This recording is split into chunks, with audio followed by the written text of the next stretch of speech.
Let me be straight with you. If someone had told me 6 months ago that my peaceful lakefront retirement would turn into a full-blown battlefield, I'd have laughed them off my porch. I had the setup most guys only dream about, a quiet cabin on the shores of Cedar Lake, just me, my tools, and the water. No traffic, no noise, no nonsense. After 2 decades of backbreaking work restoring antique boats, I was finally free. My only plan was to fix up a few classics, sell them to rich weekenders, and live the rest of my days in well-earned peace. I'd paid my dues. This place was supposed to be my reward. But life, as it turns out, had different plans. It wasn't the lake that changed. It wasn't the weather or the house or even the boats. It was the HOA. Or more specifically, it was Judith Hale, the woman who showed up across the lake and turned everything upside down. But it didn't start with her. Not really. The problem began when they came after my wife. See, they didn't just mess with me. They messed with Ivy. You don't know Ivy, so let me paint a picture. She's calm. Sweet. Always humming while baking pies or slipping out at sunrise with her camera slung over one shoulder to catch the perfect light. She's got that quiet grace that makes you feel like the world might be okay after all. Gentle hands, kind voice, never raises her tone. But here's the thing, what the HOA didn't know, what I didn't even fully grasp back then, was that Ivy used to be the kind of person who could put a bullet through a man's head from 800 yards away without breaking a sweat. That's not a metaphor. That's just cold, hard truth. This was supposed to be a fresh chapter. Ivy didn't talk about her past much, and I never pressed. I knew she'd served in the military, but I figured it was logistics or maybe comms. She had that good posture, sure, and she always seemed oddly precise about things, setting the dinner table with near-military symmetry, packing our moving boxes with the efficiency of a machine. But I chalked it up to habit. Discipline. Nothing more. Looking back, I realize I should have paid more attention to the way she moved, the way she scanned a room, the way she could disappear into total stillness like a sniper waiting on the shot. I'm Theo Beckett.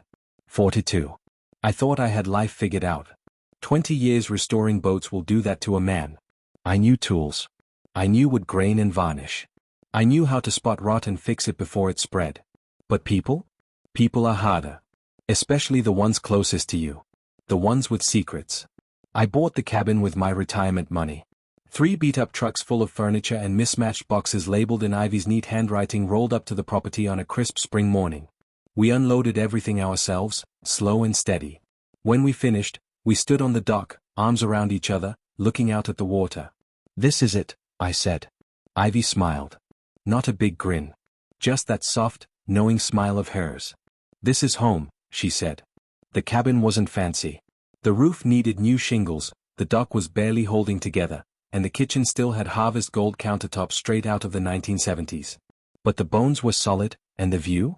The view was breathtaking. Every morning I'd wake to light breaking across the water, and I'd think, this is what I worked for.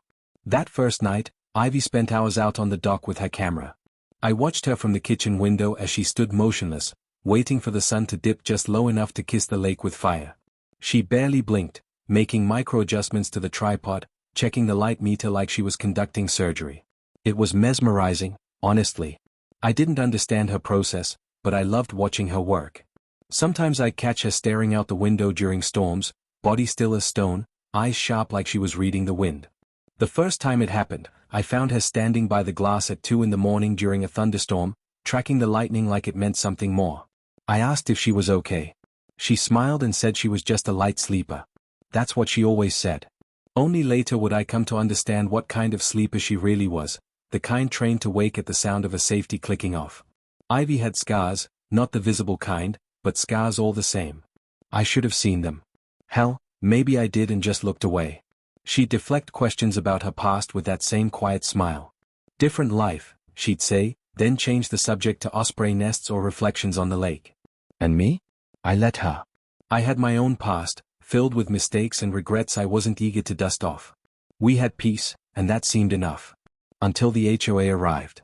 Well, technically the HOA had been around. But they were more like a formality, a few retired folks keeping track of lawn heights and pest control. Nothing serious.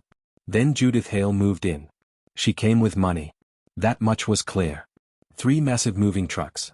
Hired help in uniforms. Custom furniture. Marble-topped patio sets.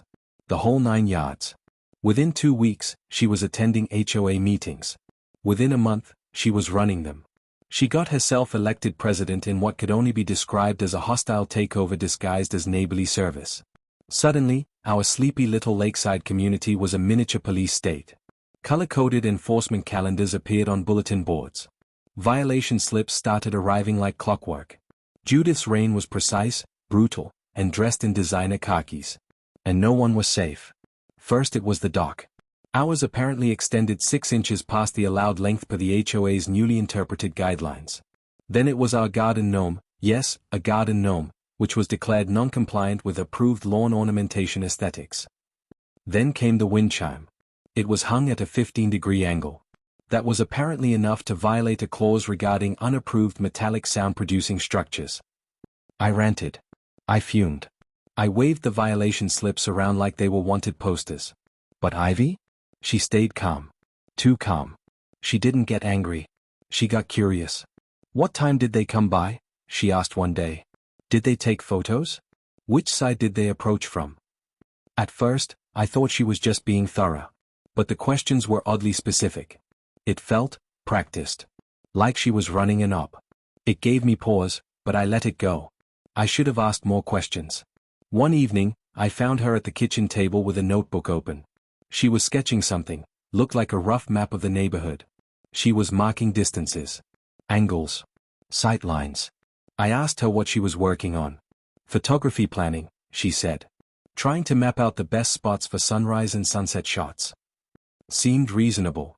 I didn't think twice about it until the night I overheard her on the phone. I came down for a glass of water and caught the tail end of her conversation. Target observed. Same pattern. We'll proceed as planned, she said. When I stepped into the room, she switched seamlessly. We should grab eggs tomorrow. Maybe some of that maple granola you like. The shift in her voice, so sharp, so surgical, sent a chill up my spine.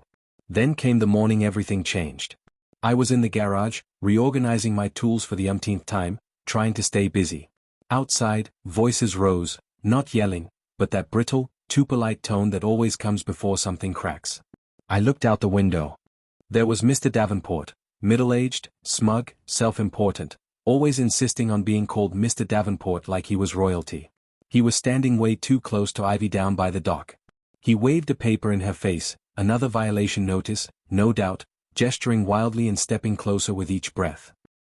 You need to understand that non-compliance will result in escalating fines and possible legal action, he said, reading the words like they were lines from a bad courtroom drama. And Ivy? She didn't flinch. She just stood there. Still. Calm. Watching. Calculating. That's when it hit me. This wasn't her first standoff. And it sure as hell wasn't going to be her last. I remember standing in the garage, hearing raised voices outside and thinking, seriously? This guy's threatening my wife over a boat dock? It felt absurd, like the setup to a bad sitcom. But the absurdity faded fast when I looked out the window and caught sight of Ivy. She wasn't arguing. She wasn't flustered or backing away. She was just standing there. Still. Too still. There's a kind of stillness that makes your instincts prick up. Like when you're walking in the woods and suddenly the birds stop singing. Like when a cat crouches down, muscles coiled, moments before it leaps. That's the kind of stillness I saw in Ivy. It didn't look like fear. It looked like control. Cold, practiced control. And in that moment, something inside me clenched tight. A kind of gut-deep warning I couldn't explain. In all our 8 years of marriage, I'd seen Ivy in every ordinary state of mind. Happy, frustrated, contemplative, irritated when I left dishes in the sink. She was calm by nature, steady like a metronome. But this? This was something altogether different. Something I didn't recognize. Her eyes caught mine for just a second as I walked toward them. And what I saw in them made my skin crawl, not because I was scared of her, but because I suddenly realized there were parts of her I'd never known. What I saw wasn't rage or panic. It wasn't even adrenaline. It was calculation. Cold. Precise. Focused. It was the look of someone who had assessed a threat and was already 10 moves into a plan to deal with it. And that's when it hit me like a punch to the chest. Who the hell did I marry? Mr. Davenport, the HOA's walking, talking ego trip, was flapping his violation notice in her face like a badge of honor, barking about compliance and fines. He wasn't even trying to hide the satisfaction on his face. But Judith Hale, She was the one pulling the strings behind this theater of suburban tyranny. And the more I watched, the more I realized this wasn't about neighborhood standards anymore. This was psychological warfare wrapped in the sterile language of community management.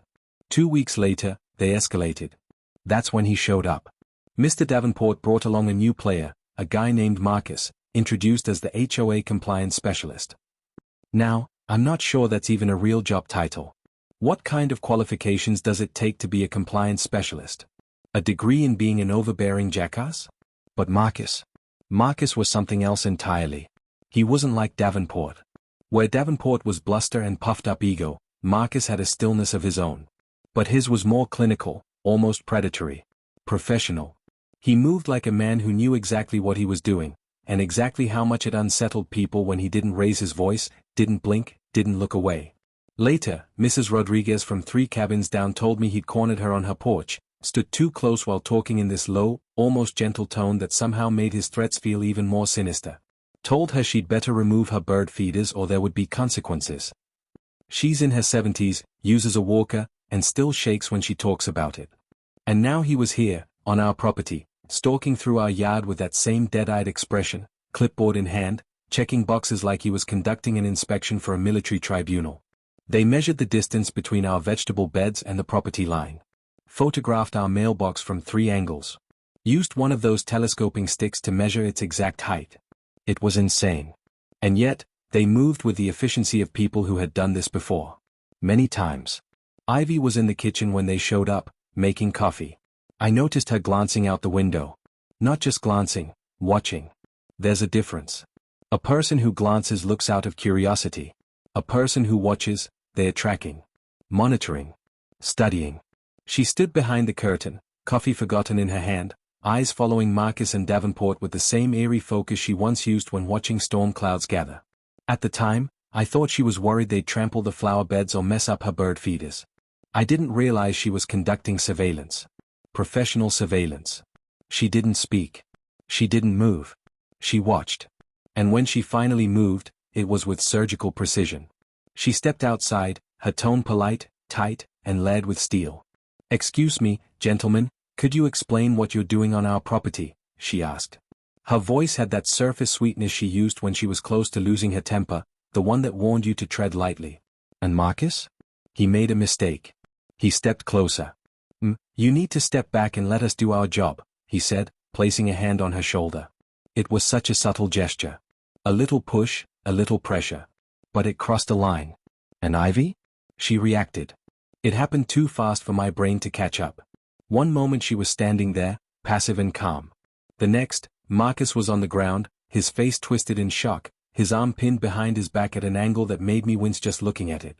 Ivy was kneeling beside him, balanced and centered, like she'd done it 1,000 times before. "Don't touch me." Her voice was ice. 3 words. Calm, controlled, and deadly. Marcus whimpered. He was either hurt or terrified, maybe both. I couldn't tell. And I wasn't entirely sure which part scared me more. Mrs. Patterson across the lake had her phone out. I saw the red light of recording. But later, she didn't post it anywhere. She just quietly slipped it back in her pocket. I think even she knew this wasn't something you splash across social media. Davenport, meanwhile, had gone pale. He reached for his phone, probably to call the cops. But Ivy turned her eyes on him, and he froze. No words. No threat. Just a look. And that was enough. I've never seen a man retreat that fast without breaking into a run. Marcus scrambled to his feet, clutching his arm. Ivy stood, brushed off her knees, and said, "I think you gentlemen should leave now." They did. They practically sprinted to their car and peeled off like the devil was after them. I stood there, stunned, watching the dust trail settle over our gravel driveway. I kept replaying it in my head. The way she moved. The way she struck. The speed. The efficiency. It was too clean. Too practiced. That wasn't something you picked up in a 6-week self-defense course. Later, I asked her, what the hell just happened? She didn't meet my eyes. Self-defense class, she said. Took it in the military. But I wasn't buying it. I've seen self-defense classes. Hell, my sister took one after her divorce. They teach you how to shout, how to break free, how to run. They don't teach you how to disarm and immobilize a man in under 3 seconds.